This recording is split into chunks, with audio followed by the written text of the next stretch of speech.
अस्सलाम वालेकुम dear students I hope कि आप सब खैरियत से होंगे। आज का हमारा ऑब्जेक्टिव है how to solve real life problems involving square root. मैंने यहाँ पे एक एग्जांपल ली हुई है आपको समझाने के लिए।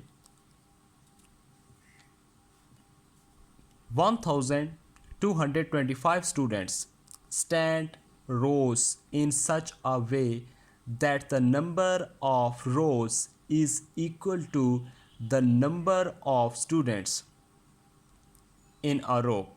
How many students are there in each row? Question कहता है कि अगर हमारे पास 1225 स्टूडेंट्स हैं जो कि एक कतार में खड़े हैं, अगर नंबर ऑफ़ स्टूडेंट्स और नंबर ऑफ़ रोज़ बराबर हों, यानी कि हर कतार में जितने स्टूडेंट्स हैं उतनी हमारे पास कतारें हों, तो बताइए कि हर कतार में कितने स्टूडेंट्स होंगे। बेटा सबसे पहले कोई भी आपको प्रॉब्लम दी जाती है, क्वेश्चन कोई भी होता है, तो सबसे पहले हम इसमें गिवन डाटा लिखते हैं कि हमें कौन सी चीज़ जो है वो इस क्वेश्चन में कौन सी इन्फॉर्मेशन जो है वो हमें दी गई है। तो सबसे पहली इन्फॉर्मेशन इस क्वेश्चन में जो दी गई है, जो गिवन डाटा जिसे हम कहते हैं, वो है कि नंबर ऑफ़ स्टूडेंट्स का हमें पता है कि उन जो हमारे पास हैं इस प्रॉब्लम में, वो हमारे पास है 1225। गिवन डाटा क्या होता है? जो प्रॉब्लम में हमें चीज़ गिवन होती है, ठीक है, उसे हम कहते हैं गिवन डाटा। यहाँ पे देखें तो 1225 स्टूडेंट्स स्टैंड रोज इन सच अ वे, जो चीज़ हमें दी गई है वो है नंबर ऑफ़ स्टूडेंट्स, वो हमारे पास है 1225। यहाँ पे मैंने लिखा हुआ है जी फाइंड। अब जो प्रॉब्लम में जो चीज़ हमने फाइंड करनी हो वो भी आप लिख लें। अब यहाँ पर कहता है कि how many students are there in each row, तो number of students in each row ये आपने क्या करना है, हमने फाइंड आउट करना है। अब आगे ट्रैवल करते हैं। यहाँ पे देखें तो इसके सॉल्यूशन की तरफ बढ़ते हैं। Since the number of students in a row is same as the number of rows, since the number of students in a row is same as the number of rows, तो हम इसको square root से जो है वो find करेंगे by division method. आप इसके प्राइम फैक्टराइजेशन मेथड से भी इसको सॉल्व कर सकते हैं। जब हमने इसको डिवीजन मेथड, अब डिवीजन मेथड रिवाइज करने की ज़रूरत नहीं है, अच्छी खासी जो है मैं प्रैक्टिस करवा चुका हूँ आपको डिवीजन मेथड की भी और प्राइम फैक्टराइजेशन मेथड की भी हम स्क्वायर रूट जो है वो फाइंड आउट कर चुके हैं। तो हमने जब इसको फाइंड आउट किया तो हमारे पास जो आंसर आया वो हमारे पास आया 35। हमारे पास जो आंसर है वो हमारे पास है 35।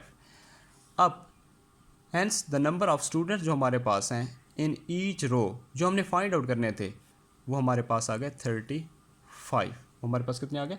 35। जो चीज़ हमने फाइंड आउट करनी थी, मैं फिर बता देता हूँ, जो हमने फाइंड आउट करनी थी कि number of students in each row, वो हमारे पास आ गए 35। यहाँ से हमने इसको फाइंड आउट कर लिया।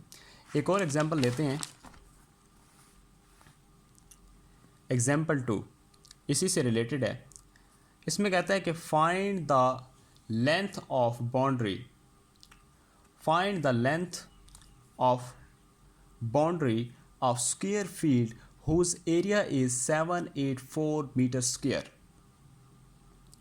Find the length of boundary, जो लेंथ ऑफ बाउंड्री होती है, फॉर एग्जांपल हमारे पास ये एक स्क्वायर है, ये आपको नज़र आ रही है, ये लेंथ, ये लेंथ, ये लेंथ और ये लेंथ, इसको बोलते हैं बाउंड्री और इसको हम कहते हैं पैरामीटर। क्या बोलते हैं जी? पैरामीटर। अब हमारे पास find the length of boundary, हमने लेंथ ऑफ बाउंड्री यानी कि मैंने अभी कहा है कि पैरामीटर ये फाइंड आउट करना है, और इसका जो एरिया है 784 वो हमें गिवन है, वो दिया गया है, एरिया दिया गया है, हमने इसकी बाउंड्री यानी इसका पैरामीटर जो है वो फाइंड करना है। तो पहले एग्जांपल में मैंने जैसे आपको बताया कि सबसे पहले बेटा आपने इसका गिवन डाटा, जो भी आपको प्रॉब्लम दी जाती है यहाँ पे, तो सबसे पहले आपने उसमें से गिवन डाटा लिख लेना है। अब गिवन डाटा इसमें क्या है, हमें कौन सी इन्फॉर्मेशन दी गई है? हमें ये इन्फॉर्मेशन दी गई है कि एरिया ऑफ स्क्वायर वो हमें गिवन है 784 मीटर स्क्वायर। जो चीज़ हमने फाइंड करनी है वो हमने करनी है find the length of boundary. वो खुद बता रहे हैं find the length of boundary की लेंथ ऑफ बाउंड्री जो है वो आप फाइंड आउट करें। तो बाउंड्री ऑफ स्क्वायर जो है वो हमने फाइंड आउट करनी है, ठीक है। अब मैंने अभी बताया आपको, जो बाउंड्री होती है ये जो आपको नज़र आ रहे इसको हम बोलते हैं पैरामीटर। पैरामीटर बोलते हैं, क्या बोलते हैं जी? पैरामीटर। पैरामीटर बेसिकली हमारे पास एक बाउंड्री होती है, ठीक है। तो पैरामीटर और बाउंड्री हमारे पास एक ही चीज़ है। उसके बाद है जी सोल्यूशन। इसके सोल्यूशन की तरफ आते हैं। तो सोल्यूशन में हमने क्या करना है जी, हमें जो चीज़ दी गई है एरिया ऑफ स्क्वायर वो हमारे पास आ गया 784। यहाँ पे आपको नज़र आ रहा है जी एक्स स्क्वायर। आप यहाँ पे पहले लिख लें let the length of one side of square. One side of square हमारे पास आ गई एक्स। अगर हमारे पास एक साइड जो है वो एक्स है तो एरिया का फार्मूला क्या होता है? एल मल्टीप्लाई बी, यानी एक्स मल्टीप्लाई एक्स। तो हमारे पास क्या हो जाएगा? एक्स का स्क्वायर। अब टेकिंग स्क्वायर बोथ साइड्स, अब हमने स्क्वायर रूट लेना है। पहले क्वेश्चन में मैंने किया डी डिवीजन मेथड, अब मैं करूँगा जो प्राइम फैक्टराइजेशन मेथड। यहाँ पे मैंने प्राइम फैक्टराइजेशन मेथड से इसको सॉल्व किया हुआ है। यहाँ से इसके फैक्टर आएंगे, आगे आपको पता है कैंसिलेशन करवाएंगे। हमारे पास एक्स की वैल्यू आ गई हमारे पास 28। अब हमने इसका फाइंड आउट करना है जी लेंथ ऑफ बाउंड्री। अब लेंथ ऑफ बाउंड्री जैसे मैंने अभी बताया है कि लेंथ ऑफ बाउंड्री या पैरामीटर एक ही है, ठीक है। तो इसके जी बाउंड्री फाइंड करेंगे, बाउंड्री ऑफ स्क्वायर या पैरामीटर ऑफ स्क्वायर। अब अगर देखें इस बाउंड्री को, तो आपके पास स्क्वायर को गौर से देखें तो आपके पास ये 1, ये 2, ये 3, ये 4 साइड है हमारे पास। और एक साइड हमारे पास अगर आ गई है 28, तो हमने फाइंड करनी है इसकी होल बाउंड्री। तो 4 × 28 करेंगे तो हमारे पास जो आंसर आ जाएगा वो आ जाएगा 112 मीटर। अब बेटा आपने ऐसा करना है कि एक्सरसाइज 2C इसका क्वेश्चन नंबर 6 to 11 आपने जो है वो नीट नोटबुक पे कर लेने हैं। Thanks for watching. This is Yasir Hayat.